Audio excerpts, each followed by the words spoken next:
I hope I'm audible. There's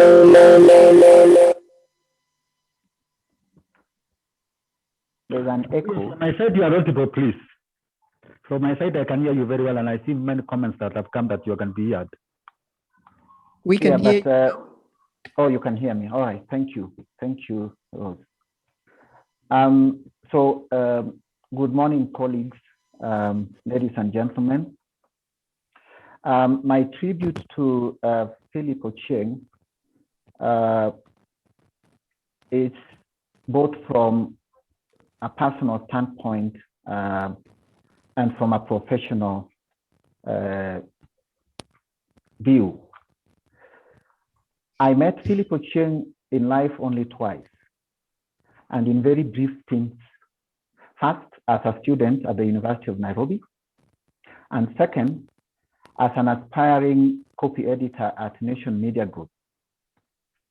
During my second year at the University of Nairobi, I shared a room with a reggae enthusiast who not only changed my perspective on the learners of that genre of music, but also inspired me to write a story about Rastafarians. Kenya Times was then located across the road next to Lillian Towers. And one Monday morning, I gathered courage, walked across the University Way, and asked to see Philip Ochieng, then the editor-in-chief, to present the story to him. He spent not more than 5 minutes looking at the handwritten script I had presented to him, and politely dismissed me with a promise that he would look at it.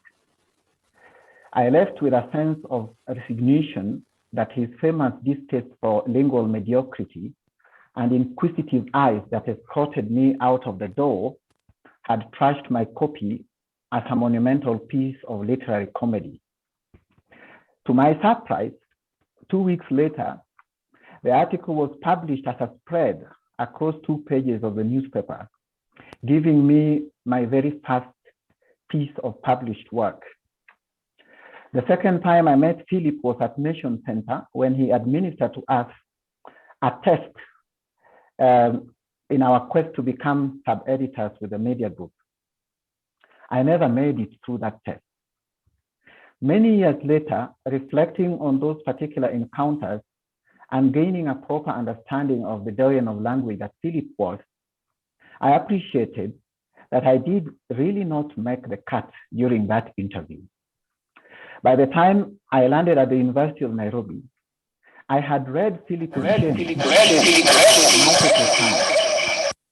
I had grown up as a young man in love with literature, fiction, and philosophy. Back in school, I had read so much of European literature. I enjoyed Shakespeare, relished the works of James Hadley Chase, Agatha Christie, and Sherlock Holmes. Later in life, as I read more of Ochieng's work, I came to appreciate the value of philosophy in the mastery of any discipline. The gem in a restless soul, never satisfied with the status quo. And at Standard, we have a really rich archive of Ochieng's work with us to keep us or in his memory. Obviously, unknown to him, Ochieng's literary prowess presented a very inspiring challenge to me as an individual. I began to vividly consume the works of Greek philosophers such as Plato, Socrates, read the thoughts of Aristotle, Voltaire, Hegel, Immanuel Kant, only in my own attempt to put up with Philip's often heuristic treatises.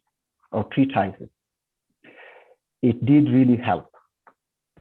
Reading Ochieng over the years starkly reminded me of Plato's own treatise on governance, in which he and his most eminent student, Socrates, espoused the idea of a philosopher king, the idea that the best form of government is that in which the philosophers rule. The story is long, and you can find it in the Republic of Plato's book.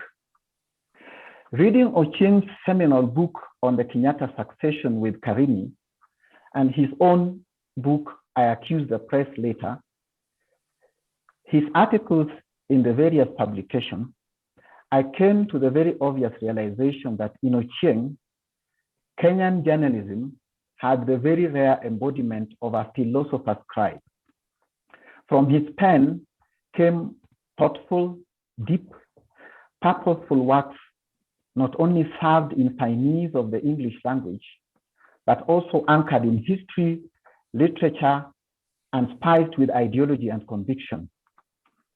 Fellow editors, I put it to you that the best newsrooms are those in which philosopher scribes rule.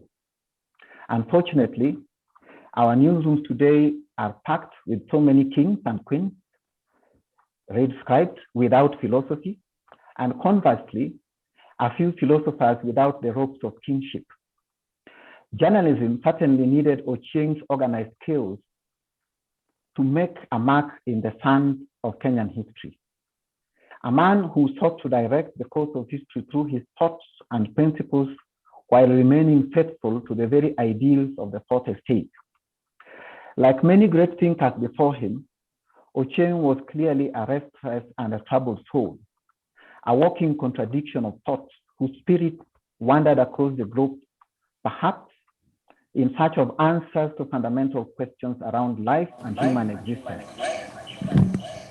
This is why, despite being a confessed atheist, he did not find it necessary to drop his name Philip, the very epitome of the Christian faith in his life. Ochieng was arguably one of the most well-read human beings within the boundaries of Kenya. Yet twice, he squandered the opportunity to be officially baptized in the world of letters. Philip was learned in matters African, cultural, Egyptology, and Greek mythology, but never regarded any of this as worthy of shaping his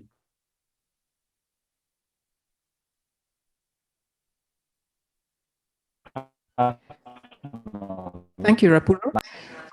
We have in the room and reading Naim Bilal, through. representing our Hello? public broadcaster. And I just want to ask that we As go a back to young what journalist, Yoki said. We said, hello? in the spirit of all that Philip told us, concise, brief, to the point.